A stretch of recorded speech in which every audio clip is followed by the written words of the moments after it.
In this gripping video, a retired police commissioner is arrested for wearing a MAGA hat, leading to a powerful confrontation. As the truth unfolds, tensions rise and lives change. Don't miss out on this emotional story that challenges perceptions, reveals the power of empathy, and inspires change. John Hughes had always been a man of routine. He was the kind of person who valued simplicity. His mornings were always the same. A cup of coffee at 7 a.m., the sound of the news playing softly in the background, and a calm, quiet walk to the convenience store a few blocks down. He enjoyed the unchanging rhythm of his life. At 57 years old, John had long since retired from his position as police commissioner. Now, he was a private citizen, living a peaceful life, away from the stress and chaos of his former career. John wasn't used to standing out anymore. He wasn't used to drawing attention. But on this particular day, he found himself wearing his favorite red MAGA hat. He didn't think much of it. It was just a hat, a simple item of clothing, one that had become a part of his everyday attire. He wasn't a zealot. It wasn't a statement. He simply liked the hat. As John strolled into the convenience store, the bell above the door chimed. He grabbed a bottle of water from the refrigerated section and walked slowly toward the counter, humming along to the song playing in the background. A young man behind the counter, no older than 22, looked up from his phone as John approached. His expression was neutral at first until his eyes landed on the red hat. The young man's face shifted ever so slightly, his eyes narrowing. John noticed the change, but he thought nothing of it. The young man scanned the items, only briefly acknowledging John's presence. John paid for the water and the snacks, preparing to leave. But as he turned to walk out of the store, he heard a voice behind him. "Hey, you," the voice called out. John paused and turned around. The young man was now standing at the counter, his posture rigid, his face now holding a distinct look of disdain. "Are you seriously wearing that?" the young man asked, his tone judgmental. John blinked, momentarily confused. "Excuse me?" he asked, unsure if he had heard the question correctly. "The hat," the young man said, his hand motioning toward John's hat. "It's a hate symbol. You're just walking around with hate on your head. I don't want that kind of person in here." John's brow furrowed, his initial confusion giving way to surprise. "I'm just here to buy my water, son," John replied. "I didn't come here for any trouble." The young man's eyes hardened. "I don't care what you came here for. You can't just walk around spreading hate and expect to be treated like everyone else." He leaned over the counter, looking John in the eyes. "You need to leave." The young man turned to her, his expression still angry. "This guy," he said, gesturing toward John, "is wearing that hat, and I'm not going to serve him." The woman looked at John, her gaze neutral. Then she turned back to the young man. "You can't treat customers like that," she said firmly. "If he's not causing any trouble, he's allowed to shop here just like anyone else." John felt a brief sense of relief at the woman's intervention. But the young man wasn't ready to back down. "I'm not serving him," the young man said again. "He's wearing that hat. It's a symbol of hate." The woman sighed, clearly frustrated. "I don't care about his hat. He's not breaking any laws. And you're not going to turn this store into a battleground for your opinions. Either you serve him or you leave." The tension in the store was unbearable. John knew the situation was quickly reaching a boiling point, but he didn't want to escalate things further. He had been through so many confrontations in his life, but none quite like this. He just wanted to go home and get back to his life. After a long moment, the young man stood there, looking between the woman and John. He seemed to be weighing his options. Finally, with a resigned sigh, he grabbed the items from the counter and slammed them onto the checkout area. "Fine, take your stuff and leave," he muttered bitterly. John nodded and grabbed his water and snacks. "Thank you," he said to the woman, his voice calm but carrying a weight of frustration. As he turned to leave the store, he felt the eyes of the other customers on him. He couldn't help but feel like he had been unfairly judged, like his entire existence had been reduced to a single symbol that meant something to others, but nothing to him. As he walked out into the parking lot, the woman who had intervened came up behind him. "I'm sorry about that," she said. "I know what it's like to be judged for something you didn't ask for." John turned to look at her. "Thank you," he said quietly. "I didn't expect that, but I appreciate it." The woman smiled faintly. "We all have our biases," she said, looking back at the store. Sometimes we just need to be reminded to see the person behind the symbol. John nodded. Yep, he said, a small smile tugging at the corner of his lips. I guess we all have to work on that. The tension in the store had barely subsided when John stepped outside, the cool breeze of early spring brushing against his face. His thoughts were still occupied with the encounter, and he couldn't shake the frustration gnawing at him. How could a simple piece of clothing, a hat, no stir up so much animosity? He wasn't the one who had escalated the situation. The young man's refusal to serve him, the anger that seemed to emanate from him, all felt so out of place. But as John exhaled deeply and let the fresh air clear his head, he resolved to let it go. He was on his way to meet with old friends for a late lunch, and he didn't want this incident to ruin his day. What he didn't know, however, was that the ripple effects of that moment were only beginning. As he walked toward his car, a police cruiser pulled up to the curb. The engine of the car idled, and John, still in his thoughts, didn't notice it at first. But when he heard the door open and the sound of heavy boots on the pavement, his instincts kicked in. He turned and saw two officers approaching, their hands resting on their holsters. Sir, can we talk to you for a moment? One of the officers called out, a tall man with a stern face. The other officer, shorter and with a more relaxed demeanor, stood slightly behind him. Both men wore their uniforms with authority, and John immediately felt the familiar tug of professionalism. After all, he was a former police commissioner. This wasn't unfamiliar ground for him. John stopped in his tracks, his eyebrows furrowing. Sure, he said calmly. What's going on? The taller officer didn't waste any time with pleasantries. We need to ask you to come with us. You're being detained. John's heart skipped a beat. He had no idea why he would be detained, but the cool, steady demeanor that he had honed over his years in law enforcement kept him composed. He was no stranger to police procedures, but this felt different. The taller officer stepped forward, a firm hand placed on John's arm. Excuse me, John asked, his voice level but tinged with confusion. What is this about? Just come with us, sir, the officer repeated, his voice unchanged. The shorter officer stepped closer now, his tone a bit more sympathetic. It's just a standard procedure. Nothing personal, sir. John's mind raced, but he remained calm. As a former commissioner, he was no stranger to this type of procedure. But he hadn't expected to be involved in such a situation. Not today, and certainly not over something as trivial as a hat. He allowed the officers to guide him toward the squad car. The air around him felt thick, filled with a sense of discomfort and confusion that John could not quite place. Am I being arrested? He asked, his voice slightly raised, hoping for some clarification. The taller officer turned and met his gaze, his eyes cold.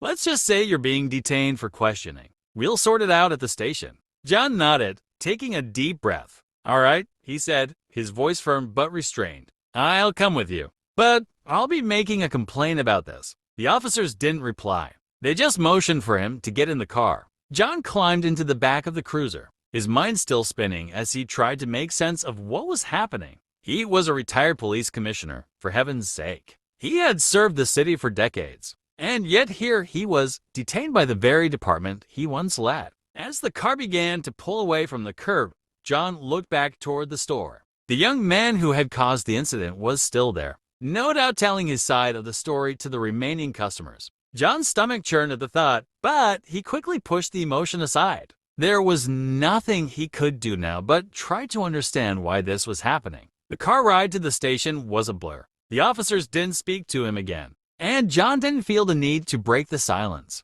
His thoughts were consumed with frustration and confusion. The entire situation felt surreal. How had things escalated so quickly? And why had the officers acted as if he were some sort of criminal? The more he thought about it, the more the injustice of it all began to gnaw at him. They arrived at the station in what seemed like no time at all. As the cruiser came to a stop, John was ushered into the building. The officers led him into an interrogation room, and it wasn't until he was seated that the taller officer finally spoke. We'll need to run your information through the system, just to verify who you are, he said flatly. You can't be too careful with these things. John was silent for a moment, his frustration mounting. He had been in enough situations to know that this was more than a simple detainment for questioning. This was an accusation, a stain on his reputation that he couldn't fully comprehend. Minutes ticked by, and the silence in the room was unbearable. Finally, the officer returned, his expression now slightly more relaxed. He held up a sheet of paper.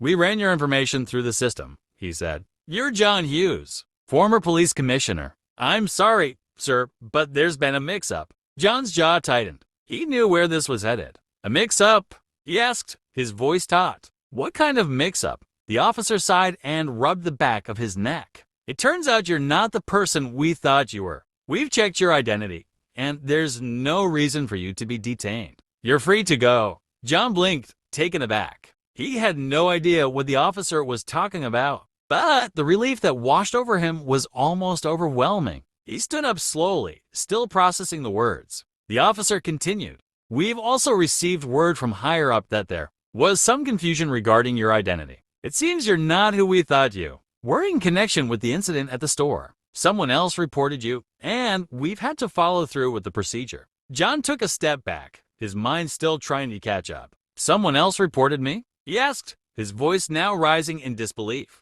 "For what?" "The store incident," the officer replied. "The young man, he gave us a description of a man wearing a MAGA hat, and we mistook you for him. There was a lot of confusion, and we took it to the next level." John felt his blood boil. "So you thought I was someone else because of a hat? Because of the way I look?" he demanded, his voice growing louder. "That's why I was detained. That's why I'm sitting here." The officer nodded awkwardly, clearly uncomfortable with the situation. "Yes, sir. I'm sorry again." John couldn't believe what he was hearing. He had spent his life protecting the citizens of this city, working tirelessly to maintain the rule of law. And now, he was being treated like a criminal simply because of a misunderstanding. "I want to file a formal complaint," John said sharply, his anger barely contained. "This is outrageous." "I understand, sir," the officer replied, "and we'll make sure to follow up on it." John stood in silence for a moment, collecting his thoughts.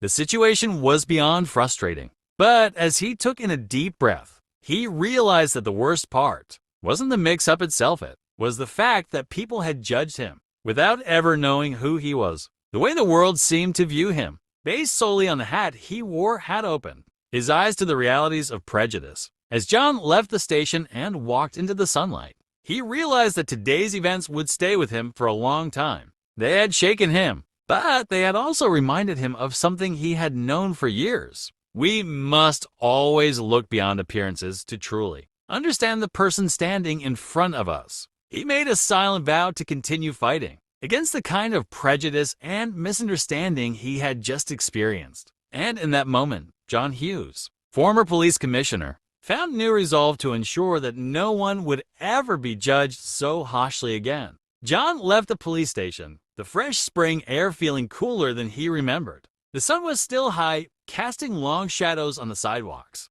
The humiliation from the events of the last few hours weighed heavily on him. But as much as he tried to shrug it off, it lingered. The arrest, the confusion, the misunderstanding, it all felt like a bad dream. And yet, he had been forced to live through it. Walking toward his car, John's mind churned. What had gone wrong? How could the police, his colleagues, have made such a mistake? He had served his city for decades, guided by principles of law and order, never once thinking that his own reputation would be the source of a mistake like this. His thoughts were interrupted by the ringing of his phone. He glanced at the screen. His wife, Jessica. "Hello," he answered, trying to keep his voice steady, though his frustration still bubbled beneath the surface. "John, where are you? What happened?" "I just heard from the station. Are you okay?" Her voice, filled with concern, immediately brought him a sense of relief. Jessica always knew how to calm him when everything seemed out of control. "I'm fine," John replied,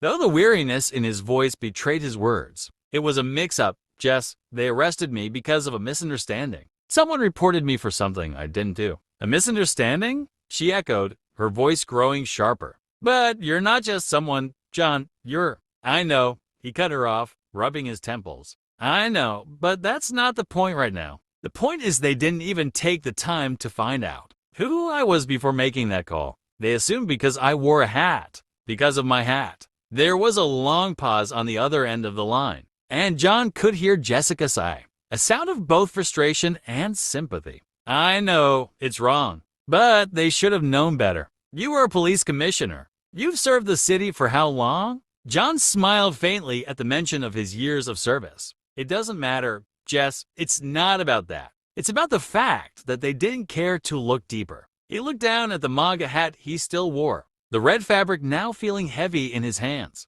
He had worn it proudly at the rally earlier that day, but now it felt like a symbol of everything that had gone wrong. Was it his fault for wearing it? For being so easily identified by the color? Or was it the fault of those around him for assuming the worst? Based on something so trivial? Where are you now? Jessica asked, her tone shifting to one of concern again. You need to come home, John. We need to talk. I will. I just need to clear my head for a bit. I'll be there soon. He ended the call and slid the phone into his pocket. The drive home was quiet. The hum of the engine, filling the void as John's thoughts bounced from one place to the next. He passed familiar streets and buildings, but none of them felt the same. Everything seemed slightly off-kilter, as though the city he had once known so well was now a strange, unfamiliar place. When he arrived home, Jessica was waiting for him by the door, her expression soft but concerned. She didn't speak as he stepped inside, but instead wrapped her arms around him in a warm, comforting embrace. It was the kind of hug that he had needed all day, simple, yet powerful. It grounded him, reminding him that there was still love and understanding in the world, even when everything else seemed chaotic. Sit down, she said gently, pulling him toward the living room. We need to talk about this. I'm so sorry this happened to you. You don't deserve this. John sat down on the couch, his body heavy with exhaustion. It's not your fault, he said, shaking his head. I should have known better. I didn't think wearing that hat would cause so many problems. I didn't think it would make people judge me so quickly. Jessica sat beside him, her hand resting on his arm. It's not just the hat, John. It's how quickly people jump to conclusions. They see something, they make a judgment, and they act on it without knowing the whole story. He nodded, but the words felt like they were only part of the truth. I know, but it's more than that. I've worked so hard for this city. Jess, I've done everything I can to help. And now, because of something as simple as a hat, I'm being treated like I don't matter. Jessica looked at him, her expression soft. You do matter, but you also know how this world works. People are quick to judge. They see one thing, and that's what they believe. It's not right, but it's the reality we live in. I know, he said quietly, looking down at the floor.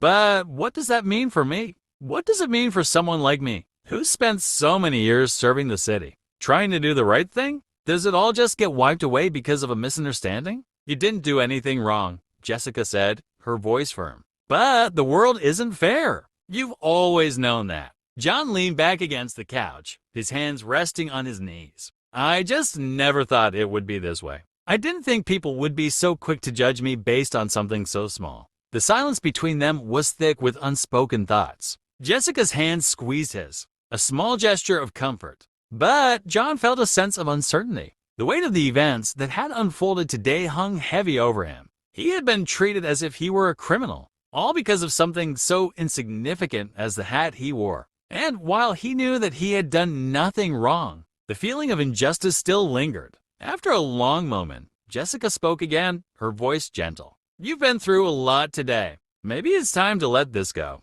Don't let this one incident define you. John looked at her, his eyes weary but grateful for her support. I don't want it to define me. I just want to understand why this happened. I know, Jessica said, but sometimes we'll never get all the answers. All we can do is keep moving forward. John nodded, taking a deep breath.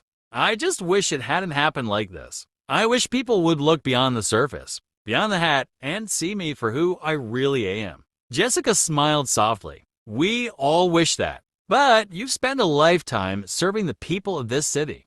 Don't let this one moment and do all of that. John sat in silence, the weight of everything that had happened finally beginning to settle. He knew that Jessica was right. He couldn't let this single moment define him. But it was hard to shake the feeling of being misunderstood. The world seemed so quick to judge, and yet so unwilling to listen. It was a feeling he knew all too well, but it still stung each time he encountered it. As he sat there, lost in thought, he realized that the real work had just begun. It wasn't enough to let this moment pass and move on. He had to do something about it. He had to ensure that this kind of misunderstanding, This kind of judgment didn't happen again not just for him, but for others who had been wrongly judged because of their appearance or the things they wore. But for now, all he could do was rest. He had a long road ahead, but he knew that he wasn't alone. With Jessica by his side, he could face whatever came next. The sun had already set, casting an orange glow over the city.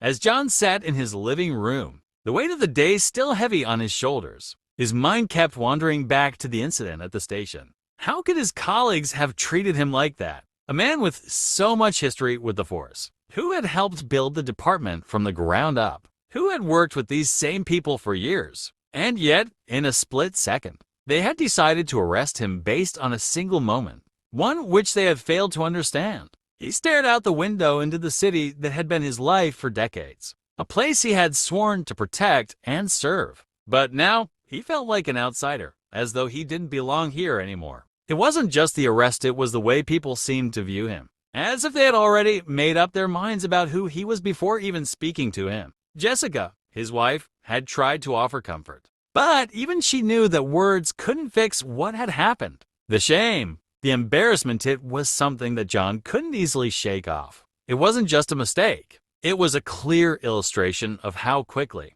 people were ready to judge based on appearances. He was a person with decades of service behind him, and yet in one moment, a simple red MAGA hat had overshadowed everything. "John, are you coming to bed?" Jessica's voice broke through his thoughts, soft but concerned. He turned to see her standing in the doorway of the living room, her figure illuminated by the light from the hallway. "Yep, I'll be there in a minute," he replied, his voice distant. He didn't want to talk, not yet. She nodded but didn't press him further.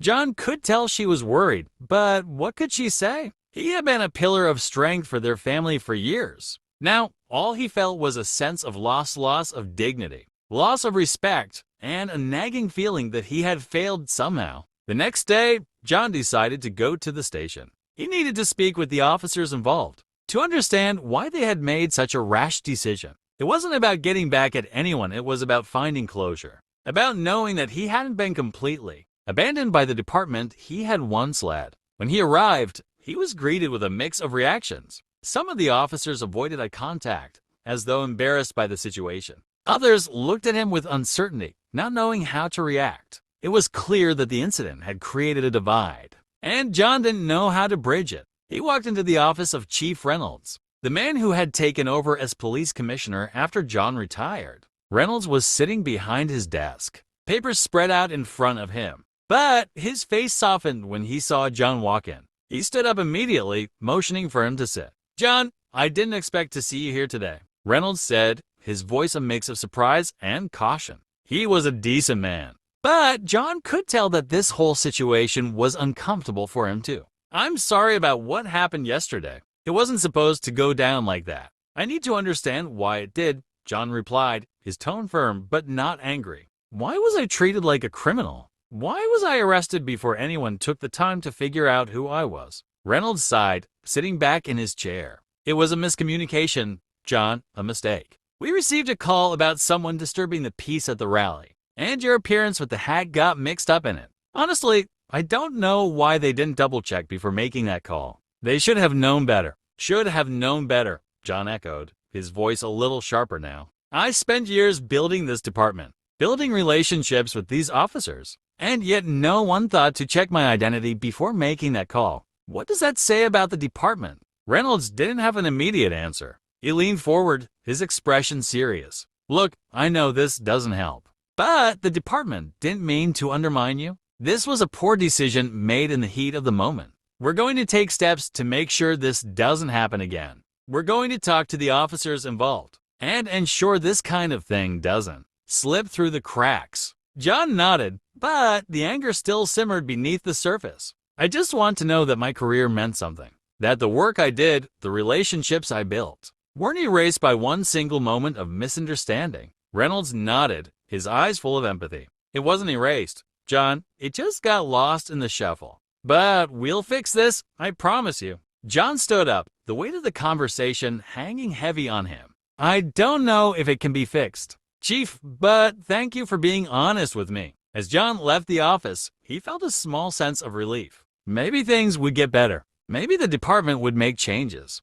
But the feeling of being misunderstood, of being judged too quickly, of being reduced to a symbol wasn't something he could easily shake off. He decided to take some time off, to get away from the noise, to clear his head. His work had always been his passion, but now it felt like it was too far gone to hold on to. It wasn't just about the MAGA hat anymore, it was about the way people saw him. As a man who had spent his entire life serving others, it was hard to accept that his reputation could be shattered in an instant. John spent the next few days alone, taking walks in the park, sitting by the water, and reflecting on everything that had happened. He kept replaying the moment when he had been arrested, the officers' faces, the shock and confusion in their eyes when they realized who he was. He couldn't escape the feeling of being betrayed, of being reduced to a caricature based on his appearance. But then, as he walked along the park's edge, he had a thought. He realized that maybe this wasn't just about him. Maybe the issue wasn't about a mistake,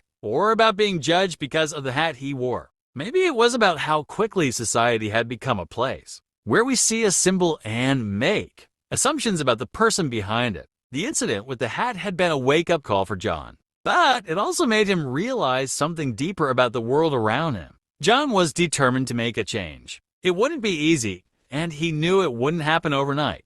But he wasn't ready to let this one moment define him. He wasn't ready to let the world define him based on a hat, based on a single image. Later that evening, he sat down with Jessica. He knew he had to tell her everything. The weight of what he had been feeling had become too much to carry alone. "I've been thinking," John began, his voice steady but filled with determination. "This isn't just about the department. It's about what we're all going through. It's about how we judge people before we even know them." Jessica looked at him, her eyes full of understanding. "What are you saying?" "I'm going to work on this," he said, his voice filled with purpose. "I'm going to help people understand that we can't just judge based on appearances. We need to get back to seeing each other as human beings, not as symbols. This isn't the world I want to live in, and I'm going to do what I can to make it better." Jessica smiled softly, her hand resting on his. "You're not alone in this, John. We're in this together." John looked out the window,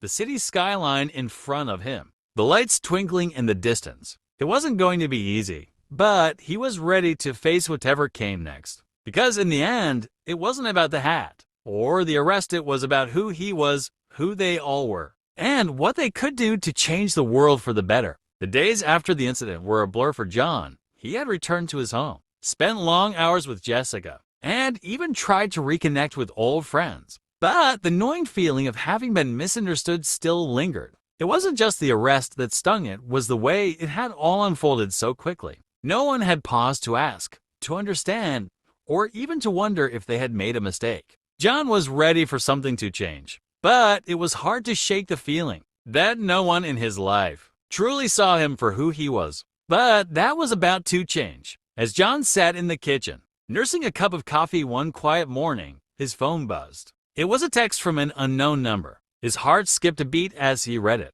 "John, this is Frank DeMarco. I'm one of the officers who was involved in the arrest. I think we need to talk." John's initial reaction was one of hesitation. Should he respond? Was it going to be another uncomfortable confrontation? But something inside told him that he needed to hear what DeMarco had to say. He had worked with the police force long enough to understand that people could make mistakes. And perhaps this was his chance to make something good come out of everything that had transpired. He typed a quick response. "I'm listening." Within minutes, his phone rang. It was Frank DeMarco, his voice apologetic. "John, I can't even begin to tell you how sorry I am."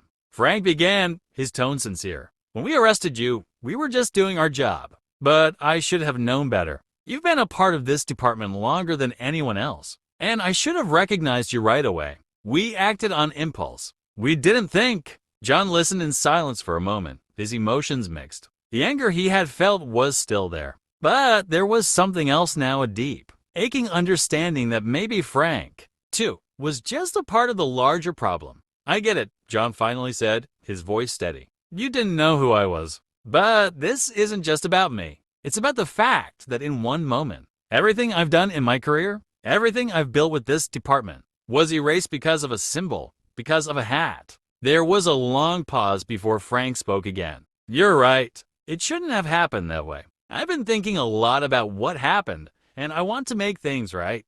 I don't know how, but I want to help. John felt a slight shift in the conversation. This wasn't just an apology. This was the beginning of something different. I've been thinking too, he replied, his voice growing more serious. Maybe this isn't just about what happened between us. Maybe this is about changing the way people see each other. Not just in the police force, but in the world. It's not about a hat. It's about how quickly we judge people based on the things we don't understand. Frank's voice softened. What do you think we can do about it? I don't know yet, John admitted. But I think the first step is having a conversation. We need to teach people to see beyond symbols, to see the person behind the hat, the shirt, the badge. I've dedicated my life to serving this city, and now it's time to do something bigger. Frank was quiet for a long moment before responding. I agree. I'm in. Let's make it happen. Over the next few days, John and Frank began meeting regularly, discussing ways to heal the rift in the department and address the larger issues of bias and judgment that had been revealed by the arrest. They spoke with other officers, not just about the incident, but about the systemic problems that had been festering beneath the surface for years. The more they spoke, the more John realized that what had happened wasn't an isolated incident. It was a reflection of a deeper problem within the department, one that needed to be addressed head-on. John's meetings with Frank weren't just about the police force anymore. They were about changing the way people saw each other. He had come to understand that it wasn't just about confronting his own bias, it was about confronting the biases that lived in the hearts of others. And it wasn't easy. It was hard to change minds, to convince people to see the world differently, to understand that their actions had consequences that reached far beyond the individual. But John was committed. It wasn't just about his reputation anymore. It was about making the world a better place for the next generation,